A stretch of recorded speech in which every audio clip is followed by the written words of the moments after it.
اللہ تعالی جل شانہ جو اتنا پیار بندے سے کرتا ہے وہ کیوں گوارا کرتا ہے کہ میرا بندہ اتنی بھوک کاٹے، اتنی پیاس کاٹے؟ ایک ماں گوارا نہیں کرتی کہ میرا بچہ بھوکا رہے، پیاسا رہے۔ بچہ بھوکا ہو تو ماں تڑپنے لگ جاتی ہے، اور اس کی بھوک مٹانے کے لیے اسے کسی کے گھر میں جا کے مزدوری کرنی پڑے، کسی دہلیز سے جا کے مانگنا پڑے، وہ اس کا پیٹ بجھانے کے لیے سب کچھ کر گزرتی ہے، اور وہ ہر دکھ جھیل لیتی ہے کہ میرا بیٹا کوئی تکلیف نہ سہے، میری اولاد کوئی دکھ نہ سہے۔ تو اولاد کے لیے ماں کے جذبات ہم دیکھتے ہیں، اور ان مراحل سے ہم گزرتا ہوا زمانے کو دیکھتے ہیں۔ تو بیٹے کے لیے ماں بھوک اور پیاس گوارا نہیں کرتی، تو جو 70 ماؤں سے زیادہ پیار کرتا ہے اس نے کیسے گوارا کر لیا کہ میرا بندہ سویر سے لے کر شام تک بھوکا رہے، پیاس کی شدت کاٹے، بھوک کی شدت کاٹے۔ آج کل 16 گھنٹے لمبا روزہ ہوتا ہے، اور اتنا طویل عرصہ سخت گرمی میں زبان کانٹا ہے، حلق خشک ہے، اور بندہ دریا کنارے ہے، لیکن ایک گھونٹ بھی اٹھا کے نہیں پی سکتا۔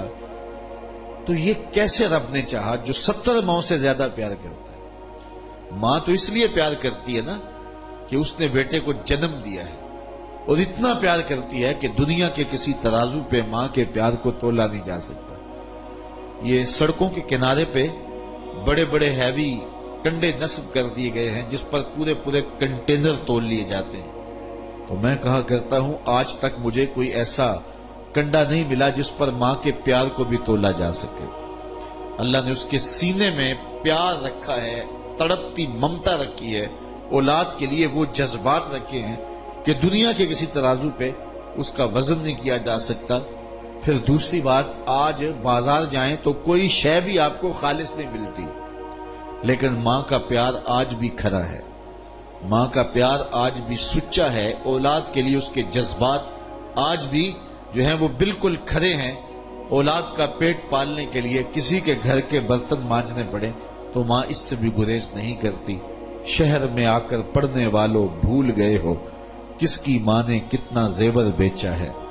مائیں اولادوں کے لیے کیا کیا پاپڑ نہیں بیلتی، کیا کیا دکھ نہیں سہتی، خود گیلے بستر پہ لیٹ جاتی ہیں اور بیٹے کو خشک جگہ پہ لٹاتی ہیں، اور اذیت سہتی ہیں، دکھ سہتی ہیں، خود پیاس اور بھوک برداشت کر لیتی ہیں، لیکن اولاد کو جو ہے وہ بھوک اور پیاس برداشت ان کی برداشت نہیں کر پاتی ہیں۔ یہ ان کے سینے میں اولاد کا پیار ہے۔ تو اولاد کے ساتھ ماں باپ کو اتنا پیار کیوں ہے؟ تو اس کا جواب ایک ہی ہے، اس لیے کہ ماں نے بچے کو جنم دیا ہے۔ تو اس جملے پہ آپ کی توجہ چاہوں گا، جس نے جنم دیا ہے وہ اتنا پیار کرتی ہے، تو جس نے خلق کیا ہے وہ کتنا پیار کرتا ہے؟ ماں نے جنم دیا ہے، تخلیق نہیں کیا، تو جنم دینے والی کا پیار اس کا ٹھکانہ نہیں، اور جس نے خلق کیا ہے اس کی محبت کا عالم کیا ہوگا؟ تو ماں گوارا نہیں کرتی تو رب نے کیسے گوارا کر لیا؟ اس مسئلے کو سمجھنے کے لیے پھر دوبارہ ماں کی گود میں آنا پڑے گا۔ بیٹا بیمار ہو گیا، ماں اٹھا کے اس کو ڈاکٹر کے پاس لے گئی۔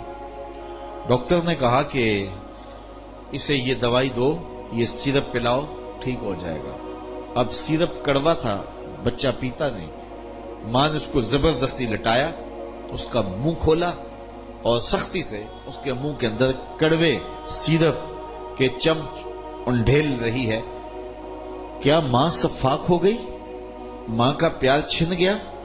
اس کی ممتا کہیں رخصت ہو گئی؟ وہ جو بیٹے کی آنکھ میں ایک آنسو بھی گوارا نہیں کرتی تھی، تڑپ جاتی تھی، بیٹا چیخ رہا ہے، رو رہا ہے، ماں زبردستی اس کا منہ پکڑ کے کڑوا سیرپ اس کے حلق میں ٹپکا رہی ہے۔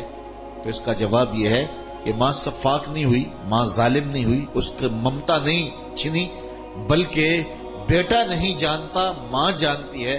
یہ چند لمحوں کی کڑواہٹ ہے، چند گھڑیوں کی تکلیف ہے، اس کا نتیجہ شفا کی صورت میں برآمد ہوگا۔ ماں کی نظر اس تڑپنے پہ نہیں جو اس کا نتیجہ ہے، ماں کی نگاہیں اس پہ لگی ہوئی ہیں، اور بیٹے کے پیار کی وجہ سے وقتی طور پہ اس کا یہ تڑپنا وہ گوارا کر دیتی ہے. جو 70 ماؤں سے زیادہ پیار کرتا ہے وہ جانتا ہے یہ چند لمحوں کی بھوک اور پیاس ہے، لیکن نتیجہ بڑا خوبصورت ہے. لعلکم تتقون، تقوی کا نور نصیب ہو جائے. یہ بھوک کاٹ لے گا، پیاس کاٹ لے گا تو اس کو تقوی مل جائے گا. اب سوال کھڑا ہوا کہ بھوک اور پیاس کاٹنے سے تقوی کیسے ملتا ہے؟ بھوک کاٹیں گے، پیاس کاٹیں گے تو تقوی ملے گا. تو اس بات کو سمجھنے کے لیے ایک مختصر تمہید سمجھنا ہوگی، اور وہ یہ ہے کہ ہمارے دو دشمن ہیں جو ہمیں جادہ مستقیم سے ہٹانے کے لیے دن رات کوشاں ہیں. ایک کا نام نفس ہے، دوسرے دشمن کا نام شیطان ہے. دونوں دشمن ہمیں جادہ حق سے ہٹانے کے لیے دن رات سرگرم عمل ہیں. اب دیکھیے وہ دو دشمن کون سے ہیں. ایک ہے نفس اور دوسرا دشمن ہے ہمارا شیطان. اب ان دونوں دشمنوں سے بڑا دشمن کون سا ہے؟ نفس بڑا دشمن ہے یا شیطان بڑا دشمن ہے؟ تو میں کہوں گا کہ جب شیطان بنا اور اس کو شیطان بنایا تو اس وقت کوئی دوسرا شیطان تو نہیں تھا جس نے شیطان کو شیطان بنایا. وہ نفس تھا جس نے شیطان کو شیطان بنایا. اندر سے اٹھا اور کہا آنا خیر منہ، میں بہتر ہوں. جب اللہ تعالیٰ نے کہا نا کہ میرے آدم کو سجدہ کر، تو شیطان کے اندر سے نفسانیت اٹھی اور اس نے کہا آنا خیر منہ، میں بہتر ہوں اس سے. خلقتنی من نار وخلقتہ من طین، مجھے تو نے آگ سے بنایا ہے اور اس کو تو نے مٹی سے بنایا ہے. آگ مٹی سے افضل ہے، افضل مفضول کو سجدہ کیوں کرے؟ تو اندر سے جو پھوٹا وہ نفس تھا جس نے کہا آنا خیر منہ، میں بہتر ہوں. تو یہ میں تھی، یہ نفس تھا جس نے شیطان کا بیڑا غرق کر دیا. ایک بزرگ تھے، ساری زندگی وہ زبان پر میں کا لفظ نہیں آنے دیتے تھے. وہ فرماتے تھے اسی لفظ نے شیطان کا بیڑا غرق کیا، تو یہ لفظ زبان پہ نہیں آنے دوں گا. جب کوئی بات کرنا ہوتی تو کسی اور لفظ سے تعبیر کرتے، اور انہوں نے اس بات کا التزام کیا کہ یہ لفظ زبان پہ نہ آئے. اچھا ایک شخص نے سنا تو اس نے کہا لو ان کی زبان پہ میں کیوں نہیں آتا، میں جاتا ہوں ان کی زبان پہ یہ لفظ آئے ہی آئے. اپنی ڈیوٹی ہوتی ہے نا، اپنا کام ہوتا ہے. تو بزرگوں کے پاس چلے گئے، وہ بیٹھے ہوئے تھے، نماز کا وقت قریب تھا. کہا حضرت ایک مسئلہ پوچھنے آیا ہوں. کہا پوچھیے. کہا کہ شیطان کو کس چیز نے برباد کیا تھا؟ کہ حضرت اب تو کہیں گے کہ میں نے اس کا بیڑا غرق کیا تھا. تو کہوں گا جیسے بھی لبوں پہ لفظ تو آ ہی گیا نا، لیکن وہ بھی بڑی بصیرت والے تھے، سمجھ گئے کہ اس کی نیت میں کھوٹ کیا ہے. اتقوا فراست المومن فإنہ ینظر بنور اللہ، مومن کی فراست قلبیہ سے ڈرا کرو، وہ اللہ کے دیے ہوئے نور سے دیکھ لیتا ہے.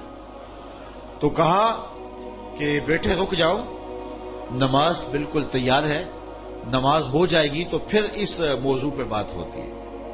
خیر جماعت تو سلام پھرا تو حضرت خود ہی مخاطب ہوئے کہ کسی نے پوچھا تھا کہ شیطان کو کس چیز نے برباد کیا، جواب دینا چاہ رہا ہوں کس نے پوچھا تھا. جھٹ کھڑا ہوا میں نے. کہا اسی چیز نے اسے برباد کیا. تو یہ میں جو ہے یہ شیطان کو شیطان بنانے والی ہے. یہ نفس تگڑا ہے شیطان سے بھی، اور ہمیں بھی شیطان سے زیادہ نقصان پہنچانے والا ہمارا نفس ہوتا ہے. یہ ماہ سیام آتا ہے تو حدیث میں آتا ہے اذا جاء رمضان سلسلۃ الشیاطین، شیاطین جکڑ دیے جاتے ہیں. اور ہم دیکھتے ہیں کہ مسجدوں کے پھاٹک کھل جاتے ہیں، جہاں 1.5-2 صفیں ہوتی ہیں وہاں 5-5 6-6 صفیں ہو جاتی ہیں. تو سمجھ آ رہی ہوتی ہے کہ کوئی بندہ ہوا ہے، روکنے والا کوئی جکڑا ہوا ہے، اس لیے مسجدوں کے پھاٹک کھل گئے ہیں. لیکن اس کے باوجود بھی کم تولا جا رہا ہوتا ہے، کم ناپا جا رہا ہوتا ہے، نظر بھٹک رہی ہوتی ہے، خیال بہک رہے ہوتے ہیں، حسد بغض کینے پل رہے ہوتے ہیں. تو یہ سب کچھ کیوں ہے؟ اس لیے کہ نفس موجود ہے. تو جو نیکی کا ماحول پیدا ہوتا ہے وہ شیطان کے بندنے سے ہوتا ہے، اور جو برائیاں پھر بھی موجود رہتی ہیں وہ نفس کے موجود ہونے سے موجود ہوتی ہیں. اس لیے ہمیں ان دو دشمنوں کا مقابلہ کرنا ہے. ماہ سیام میں آسانی یہ ہوتی ہے کہ ہمارا ایک دشمن بند گیا، اب مقابلہ 1 to 1 ہو گیا، مقابلہ آسان ہو گیا. صرف نفس کا ہم مقابلہ کر لیں تو پھر شیطان چھوٹ کر بھی ہمارا کچھ نہیں کر سکتا، اس لیے کہ اصل شیطان کو راستہ ہی نفس دیتا ہے. یہ نفس اندر کا دشمن ہے اور شیطان باہر کا دشمن ہے، اور جب تک اندر والا ساتھ نہ دے تو باہر والا کچھ نہیں کر سکتا. ہمارے دیہاتوں میں چوری ہو جائے تو بوڑھے بزرگ لوگ بیٹھتے ہیں کہ چور کہاں سے آیا، تو ایک نقطے پہ سارے متفق ہوتے ہیں کہ جو بھی ہے کوئی گھر کا بھیتی ضرور ہے، کوئی اندر کا بندہ ضرور ہے. تو اگر اندر کا کوئی بستی کا بندہ موجود نہ ہو تو باہر سے آنے والا حملہ آور کچھ نہیں کر سکتا جب تک اندر سے غدار نہ ملے. تو یہ نفس اندر سے ساتھ دیتا ہے تو شیطان آ کے حملہ آور ہوتا ہے. نفس پلیت پلیت چا کیتا اسی اصل پلیت تا نہ سے. یہ نفس بیڑا غرق کرتا ہے اور یہی بہت بڑا دشمن ہے اور یہی جادہ مستقیم سے ہٹا دیتا ہے. اس لیے ماہ سیام